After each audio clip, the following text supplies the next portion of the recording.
আসসালামু আলাইকুম। সবাই কেমন আছেন? আমিও আলহামদুলিল্লাহ ভালো আছি। আশা রাখি আপনারাও সবাই ভালো আছেন।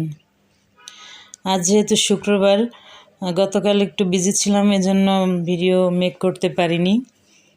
আজ শুক্রবার সকাল থেকেই খুব বিজি দিন কাটাতে হয়, কারণ সকালে সারা সপ্তাহের কাজগুলো জমে থাকা সংসারের খুঁটিনাটি কাজগুলো শুক্রবারে করার চেষ্টা করি। আজকে সকালে রুটি বানানোর সময় আমার হেল্পিং হ্যান্ড মেয়েটাকে বললাম যে একটু আটাটা ভালো করে তৈরি করো, যাতে রুটিটা একটু সুন্দর হয়। তো আজকের রুটি বানানোর পরে আমি 6টা রুটি ভেজেছি। 6টা রুটি মাশাআল্লাহ একদম টুপির মতো ফুলেছে, একটা রুটিও হয়নি। এত ভালো হয়েছে রুটিগুলো। তো ওকে বললাম যে কোনো কাজ একটু ভালো করে সুন্দর করে করলে সেটার ফলও ভালো পাওয়া যায়। তো এই টুকিটাকি কাজ করতে করতেই দিন পার।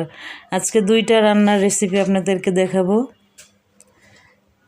একটা গেল সকালে নাস্তার পর্ব, এরপরে 2টা রান্না দেখাবো। সেটা হচ্ছে তেলাকুচা পাতা আমরা বলি, আসলে এটাকে অন্য কী নামে ডাকে আমার ঠিক জানা নেই, বৈজ্ঞানিক একটা নাম আছে, সেটাও আমি জানি না। আমাদের এলাকায় ওটাকে তেলাকুচা পাতা বলে। ওটার ফলটা অনেকটা পটলের মতো দেখতে। ওই শাকটা আমি কখনোই খাইনি, আমি দেখি বা ওঠে বা স্কুলের সামনে বিক্রি করে, কিন্তু আমি আসলে ওইভাবে কখনো কেনা হয়নি। তো আজকে কিনলাম, খেয়ে খুবই ভালো লেগেছে, খুবই মজা লেগেছে। এখন থেকে ভাবছি যখন দেখব তখনই কিনবো এবং রান্না করব।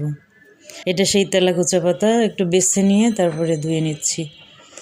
একটু স্বাদটা কিছুটা তেতো ভাব আছে, কিন্তু খুবই মজার, খুব ভালো লেগেছে।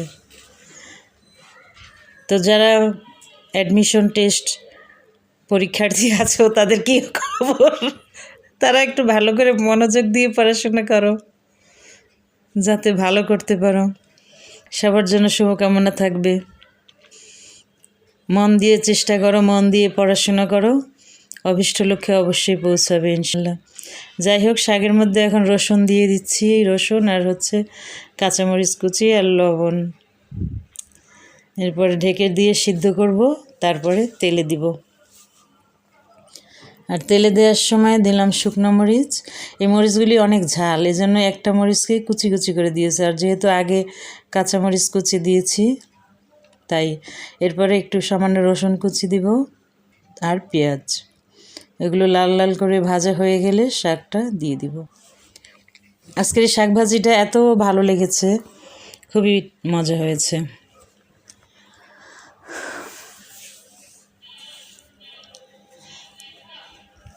এরপরে শাক দিয়ে তারপরে আবার শোল মাছ রান্না করবো। আজকে শোল মাছ রান্না করছি। শোল মাছ আমার খুবই প্রিয়, ভীষণ এক প্রিয় মাছ। শোল মাছ আমি খুব পছন্দ করি। তো বেশি বড় পাইনি, মিডিয়াম সাইজের একটা মাছ এনেছে, সেটাই আজকে আলু আর টমেটো দিয়ে ঝোল করব। আমার কাছে শোল মাছের তরকারি খুবই ভালো লাগে। এখন দেখাবো শোল মাছের রেসিপি।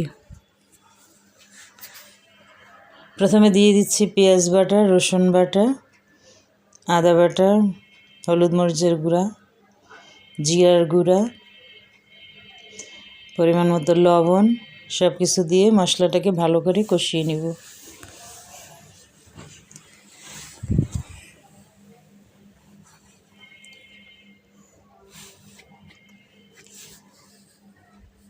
কষানো হয়ে গেলে এতে মাছ দিয়ে দিব। আসলে আমি এই ধরনের তাজা শোল মাছ ভেজে নিই না রান্নার আগে। নর্মালি অন্য মাছগুলো তেলে ভেজে নিই হালকা করে, কিন্তু আমি এই তাজা শোল মাছ বা শিং মাছ যখন রান্না করি তখন ভেজে নিই না, কষিয়ে এরপরে রান্না করে ফেলি। ওটাই আমার কাছে মনে হয় যে বেশি ভালো লাগে। যাই হোক, আমার মশলা কষানো শেষ। এখন দিয়ে দিব মাছ। প্রথমে মাছ দিয়ে কিছুক্ষণ কষিয়ে এরপরে আলু অ্যাড করব আর টমেটো। আল্লাহ আমাদেরকে পৃথিবীতে মানুষের জন্য কত ধরনের নিয়ামত পাঠিয়েছেন, নেয়ামতের কোনো শেষ নেই, কিন্তু আমরা আল্লাহর কাছে কতটুকু শুকরিয়া করতে পারি বা করি, তাই না? সব কিছুতেই আমাদের শুকরিয়া আদায় করা উচিত। আলহামদুলিল্লাহ যে আমরা আল্লাহর দেয়া নিয়ামত খেয়ে পৃথিবীতে বেঁচে আছি। মাছ দিয়ে দিলাম, মাছ কষানো হয়ে গেলে এরপরে আলু দিব, আলু আর টমেটো দিয়ে দিব। পুরো মাছটা আসলে 4 পিস মাছই রান্না করেছি, শুধু 2 জন খাবো এজন্যই রেঁধেছি।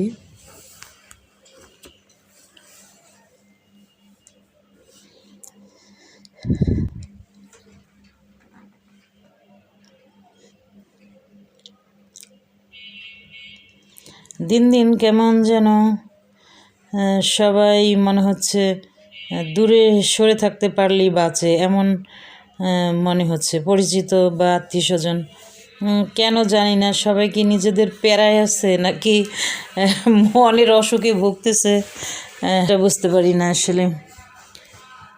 কারো খোঁজ নিলে হয়তো তারা এই আগ্রহ দেখায় কথা বলার, কিন্তু এরপরে সবাই কি বিজি নাকি তারাই ভালো জানেন।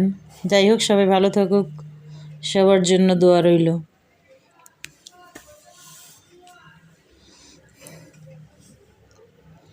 আজকে একটু তরকারিতে ঝোলের পরিমাণ বেশি দিয়েছি, ঝোল ঝোল রান্না করব তো এই জন্য আরও পানি মনে হয় দেয়া একটু বেশি হয়ে গেছে। যাই হোক, ঢাকনা তুলে জাল দিলে হয়তো পানি শুকিয়ে যাবে। তো আমি তরকারিটা একটু মোটামুটি ঝোল রান্না করব, ঝোল ঝোলই রাখবো।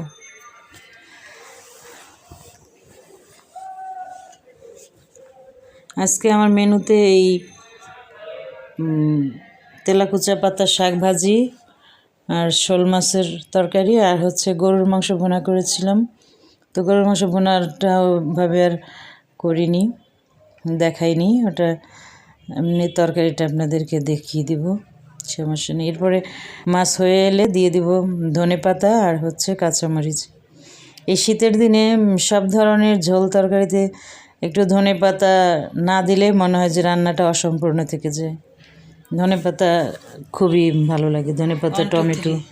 শীতের দিনের এটা তরকারির মধ্যে মূল ইনগ্রেডিয়েন্টস আমার মনে হয়। আমার রান্না ডান, এবার পরিবেশন করব এবং খাবার পালা।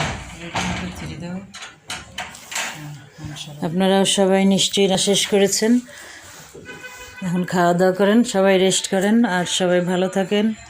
সবাই আমার জন্য দোয়া করবেন যেন সুস্থ থাকি, ভালো থাকি। বাই।